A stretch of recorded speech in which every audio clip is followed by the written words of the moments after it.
உங்கள் இருதயம் கலங்காதிருப்பதாக. தேவனிடத்தில் விசுவாசமாயிருங்கள், என்னிடத்திலும் விசுவாசமாயிருங்கள். என் பிதாவின் வீட்டில் அநேக வாசஸ்தலங்கள் உண்டு. அப்படி இல்லாதிருந்தால் நான் உங்களுக்கு சொல்லியிருப்பேன். ஒரு ஸ்தலத்தை உங்களுக்காக ஆயத்தம் பண்ண போகிறேன். நான் போய் உங்களுக்காக ஸ்தலத்தை ஆயத்தம் பண்ணின பின்பு நான் இருக்கிற இடத்திலே நீங்களும் இருக்கும்படி நான் மறுபடியும் வந்து உங்களை என்னிடத்தில் சேர்த்து கொள்வேன். எவ்வளவு அருமையான ஒரு வாக்குத்தத்தம் இல்லையா? யோவான் 14ஆம் அதிகாரத்தில் தான் முதல் 3 வசனங்களை இப்படி நம்ம பார்க்குறோம். இங்கே ஒரு பிரச்சனை இருக்குது. நம்மை நாமே வஞ்சித்து கொள்கிற ஒரு காரியம். இந்த முதல் வசனத்தை எடுத்துகிட்டு உங்கள் இருதயம் கலங்காது இருக்கட்டும், பயப்பட வேண்டாம், ஆண்டவர்கிட்ட விசுவாசமாக இருங்க, ஆண்டவர் உங்களை கீழாக்காமல் மேலாக்குவார், வாலாக்காமல் தலையாக்குவார், உங்கள் சுகவாய் சீக்கிரம் துடுக்கும். இந்த முதல் வசனத்திலிருந்து அடுத்த ஆசீர்வாதமான வசனத்துக்குள்ள தியானித்தும் பேசியும் நம்மை நாமே கெடுத்து கொள்கிறோம், மற்றவங்களையும் மகா கேடுக்குள்ளே நடத்திடுறோம். இந்த சொற்றொடர் என்ன சொல்ல வர்றாருங்க? ஆண்டவருடைய மோட்டிவ் என்ன? அவருடைய கோல் என்ன? எப்பா ஏன் கலங்கிட்டு இருக்கிற? உன் இருதயம் கலங்காமல் இருக்கட்டும், தேவனிடத்தில் விசுவாசம் மாதிரி என்னிடத்தில் விசுவாசமாக இரு அப்படின்னு சொல்லிட்டு உடனே நித்தியத்துக்கு நேராக நம்முடைய மனதை திருப்ப விரும்புகிறார். அவருடைய தரிசனம், அவருடைய நோக்கம், அவருடைய வந்ததனுடைய காரியத்தை அங்கே சொல்ல விரும்புகிறாரு. இந்த வீட்டு குறித்து நீ கவலைப்படாத, உனக்காக நான் நித்தியத்தில் ஒரு வீட்டை ஆயத்தம் பண்ணிக்கிட்டு இருக்கிறேன்.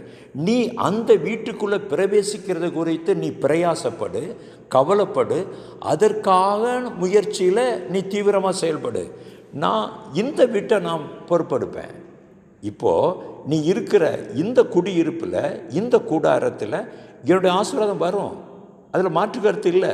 ஆனால் நீ முதலாவது நீ என்ன இருக்கணும் அப்படின்னா, நான் உனக்காக வைத்து இருக்கிற, நான் உனக்காக கட்டி கொண்டு இருக்கிற, உனக்காக ஆயத்தம் பண்ணி கொண்டு இருக்கிற அந்த நித்திய வாசஸ்தலத்தை நோக்கி உன்னுடைய எண்ணங்களும் உன்னுடைய முயற்சிகளும் உன்னுடைய பிரயாசங்களும் இருக்கட்டும்னு இங்கே நம்முடைய இரட்சகரும் மீட்பரும் சொல்லுகிற சத்தம் நம்முடைய செவியில் விழட்டும், நம்முடைய செவியில் விழட்டும்.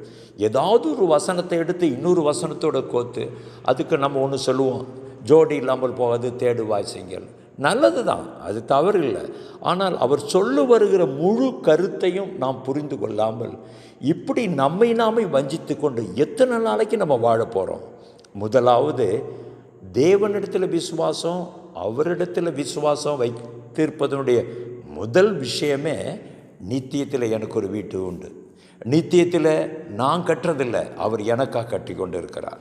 அந்த வீட்டுக்கு போவதற்காக என்னை நான் பரிசுத்தப்படுத்தி கொள்ளுகிறதில்லை, அவருடைய இரட்சிப்பை நான் காத்து கொள்ளுகிறதில்லை, அவர் எனக்கு அவருடைய மரணத்திலும் உயிர்த்தலும் பெற்றுக் கொடுத்த அந்த மகிமை காத்து கொள்றதில்லை. நான் வைராக்கிய வாஞ்சையாக இருப்பேன்னு இந்த வேளையில் நாம் ஒரு தீர்மானம் எடுப்போமா?